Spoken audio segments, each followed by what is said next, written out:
السلام علیکم پیارے دوستو، رحمت للعالمین حضرت محمد صلی اللہ علیہ وسلم کی ولادت مکہ مکرمہ میں ربیع الاول 571 عیسوی یعنی عام الفیل والے سال میں ہوئی۔ ابن سعد کی روایت میں ہے کہ رسول اللہ صلی اللہ علیہ وسلم کی والدہ نے فرمایا کہ جب آپ کی ولادت ہوئی تو میرے جسم سے ایک نور نکلا جس سے ملک شام کے محلات روشن ہو گئے۔ ایوان کسریٰ کے 14 کنگرے گر پڑے، مجوس کا آتش کدہ بجھ گیا، اور اس طرح کے بے شمار معجزات کا ظہور ہوا جو اس بات کی علامت تھی کہ اس کائنات کا رہبر اور ہادی اس دنیا میں تشریف لا چکے ہیں۔ جب حضور کی پیدائش کی خبر آپ کے دادا عبد المطلب کو ہوئی تو آپ تشریف لائے اور پوتے کو گود میں لیا تو آنکھ بھر آئے اور مرحوم بیٹے عبداللہ کی یاد آ گئی۔ دراصل آپ کی پیدائش سے قبل ہی آپ کے والد عبداللہ وفات پا چکے تھے۔ جناب عبد المطلب آپ کو خانہ کعبہ میں لے جا کر اللہ سے دعا کی اور اس کا شکر ادا کیا اور آپ کا نام محمد رکھا۔ آپ صلی اللہ علیہ وسلم کو آپ کی والدہ نے 3 دن تک دودھ پلایا۔ پھر چچا ابو لہب نے اپنی لونڈی صوبیہ کو آپ صلی اللہ علیہ وسلم کو دودھ پلانے کے لیے بھیج دیا۔ صوبیہ آپ صلی اللہ علیہ وسلم کو کئی مہینے دودھ پلاتی رہی۔ عرب کے شہری باشندوں کا دستور تھا کہ وہ اپنے بچوں کو شہری امراض سے دور رکھنے کے لیے دودھ پلانے والی دیہاتی عورتوں کے حوالے کر دیا کرتے تھے تاکہ ان کے جسم طاقتور اور اعصاب مضبوط ہوں۔ اسی دستور کے مطابق عبد المطلب نے دودھ پلانے والی دائیہ تلاش کی اور نبی کریم صلی اللہ علیہ وسلم کو حضرت حلیمہ سعدیہ رضی اللہ عنہا کے حوالے کیا۔ یہ قبیلہ بنی سعد بن بکر کی ایک خاتون تھی۔ رضاعت کے دوران حضرت حلیمہ رضی اللہ عنہا نے نبی کریم صلی اللہ علیہ وسلم کی برکات کے ایسے مناظر دیکھے کہ وہ سراپا حیرت زدہ رہ گئی۔ حضرت حلیمہ رضی اللہ عنہا بیان فرماتی ہیں کہ وہ اپنے شوہر کے ساتھ اپنا ایک چھوٹا سا دودھ پیتا بچہ لے کر بنی سعد کی کچھ عورتوں کے قافلے میں اپنے شہر سے باہر دودھ پینے والے بچوں کی تلاش میں نکلی۔ یہ قحط سالی کے دن تھے اور قحط نے کچھ باقی نہ چھوڑا تھا۔ میں اپنی ایک گدھی پر سوار تھی اور ہمارے پاس ایک اونٹنی بھی تھی، لیکن بخدا اس سے ایک قطرہ دودھ تک نہ نکلتا تھا۔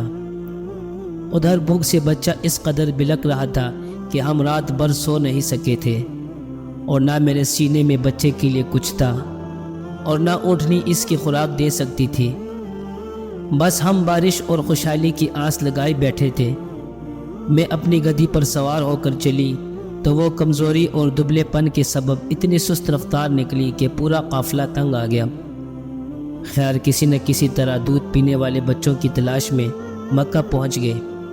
پھر ہم میں سے کوئی عورت ایسی نہ تھی جس پر رسول اللہ صلی اللہ علیہ وسلم کو پیش نہ کیا گیا ہو، مگر جب اسے بتایا جاتا کہ آپ صلی اللہ علیہ وسلم یتیم ہیں تو وہ آپ صلی اللہ علیہ وسلم کو لینے سے انکار کر دیتی، کیونکہ ہم بچے کے والد سے داد و انعام کی امید رکھتے تھے۔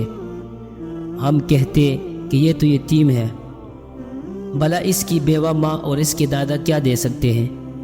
بس یہی وجہ تھی کہ ہم آپ صلی اللہ علیہ وسلم کو لینا نہیں چاہتے تھے۔ جتنی عورتیں میرے ہمراہ آئی تھی سب کو کوئی نہ کوئی بچہ مل گیا، صرف مجھ ہی کو نہ مل سکا۔ جب واپسی کی باری آئی تو میں نے اپنے شوہر سے کہا، اللہ کی قسم مجھے اچھا نہیں لگتا کہ میری تمام سہیلیاں تو بچے لے لے کر جائیں اور تنہا میں کوئی بچہ لیے بغیر واپس جاؤں۔ میں جا کر اسی یتیم بچے کو لے لیتی ہوں۔ شوہر نے کہا کوئی حرج نہیں، ممکن ہے اللہ تعالیٰ اسی میں ہمارے لیے برکت دے۔ اس کے بعد میں نے جا کر بچہ لے لیا اور محض اس بنا پر لیا کہ کوئی اور بچہ نہ مل سکا تھا۔ حضرت حلیمہ رضی اللہ عنہا فرماتی ہیں کہ جب میں بچے کو لے کر اپنے ڈیرے پر واپس آئی اور اسے اپنے آغوش میں رکھا تو اس نے جس قدر چاہا دودھ پیا، اور اس کے ساتھ اس کے 2 شریک بھائی نے بھی خوب سیر ہو کر دودھ پیا۔ پھر دونوں سو گئے، حالانکہ اس سے پہلے ہم اپنے بچے کے ساتھ سو نہیں سکتے تھے۔ ادھر میرے شوہر اونٹنی دھونے گئے تو دیکھا کہ اس کے تھن دودھ سے لبریز ہے انہوں نے اتنا دودھ دوہا کہ ہم دونوں نے نہایت اسودہ ہو کر پیا اور بڑے آرام سے رات گزاری۔ صبح ہوئی تو میرے شوہر نے کہا، حلیمہ اللہ کی قسم تم نے ایک بابرکت روح حاصل کی ہے۔ میں نے کہا مجھے بھی یہی توقع ہے۔ حضرت حلیمہ رضی اللہ عنہا فرماتی ہیں کہ اس کے بعد ہمارا قافلہ واپس روانہ ہوا تو میں اپنی اس خستہ حال گدی پر سوار ہوئی اور اس بچے کو اپنے ساتھ لیا، لیکن اللہ کی قسم اب وہی گدی پورے قافلے کو کاٹ کر اس طرح آگے نکل گئی کہ کوئی گدھا اس کا ساتھ نہ دے سکا، یہاں تک کہ میری سہیلیاں کہنے لگی، اے ابو زیب کی بیٹی ذرا ہم پر مہربانی کر، آخر یہ تیری وہی گدی تو ہے جس پر سوار ہو کر تو آئی تھی۔ میں نے کہا ہاں اللہ کی قسم یہ وہی ہے۔ انہوں نے کہا یقیناً اس بچے کا کوئی خاص معاملہ ہے۔ پھر ہم بنو سعد میں اپنے گھروں کو واپس آ گئے۔ ہمارا علاقہ روئے زمین کا سب سے زیادہ قحط زدہ علاقہ تھا، لیکن ہماری واپسی کے بعد میری بکریاں چرنے جاتی تو آسودہ حال اور دودھ سے بھرپور واپس آتی۔ ہم دودھ دوتے اور پیتے جبکہ کسی انسان کو دودھ کا ایک قطرہ بھی نصیب نہ ہوتا، اور ان کے جانوروں کے تھنوں میں دودھ سرے سے رہا ہی نہ تھا۔ حضرت حلیمہ رضی اللہ عنہا فرماتی ہیں کہ اس بچے کے آنے کے بعد سے ہم اللہ تعالیٰ کی طرف سے مسلسل اضافے اور خیر کا مشاہدہ کرتے رہے۔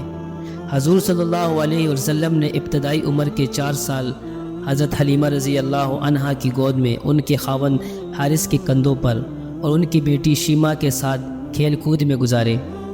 جب حلیمہ سعدیہ کے بیٹے حضور صلی اللہ علیہ وسلم کو اپنے ساتھ جنگل لے جاتے اور بکریاں چرایا کرتے تو واپس آ کر بی بی حلیمہ کو بتاتے کہ اے امی جان، محمد بڑی شان والے ہیں، جس وادی میں جاتے ہیں ہرا بھرا ہو جاتا ہے، دھوپ میں ایک بادل ان پر سایہ کرتا ہے، ریت پر آپ کے قدم کا نشان نہیں پڑتا، اور جنگل کے جانور محمد کے قدم چومتے ہیں۔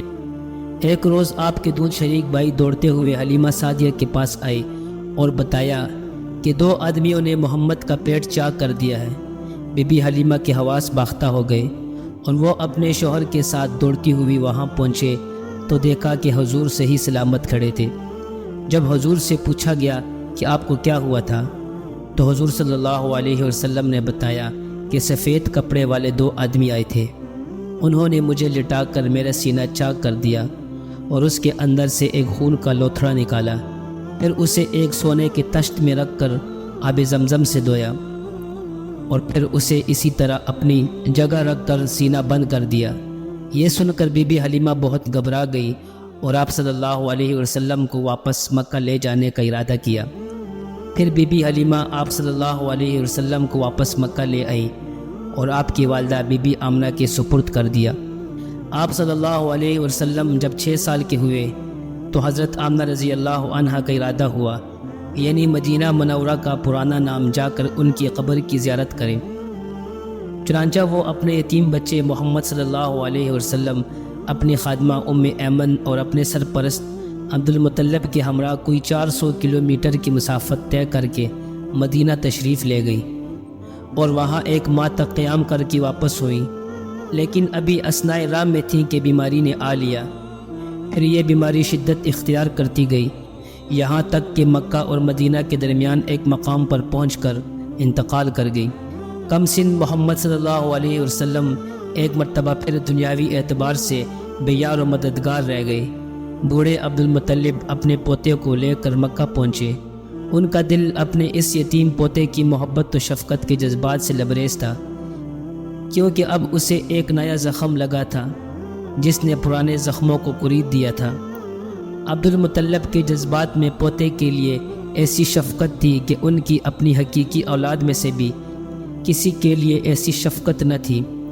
چنانچہ قسمت نے آپ صلی اللہ علیہ وسلم کو تنہائی کے جس صحرا میں لا کھڑا کیا تھا، عبد المطلب اس میں آپ صلی اللہ علیہ وسلم کو تنہا چھوڑنے کے لیے تیار نہ تھے، بلکہ آپ صلی اللہ علیہ وسلم کو اپنی اولاد سے بھی بڑھ کر چاہتے اور بڑوں کی طرح آپ صلی اللہ علیہ وسلم کا احترام کرتے تھے۔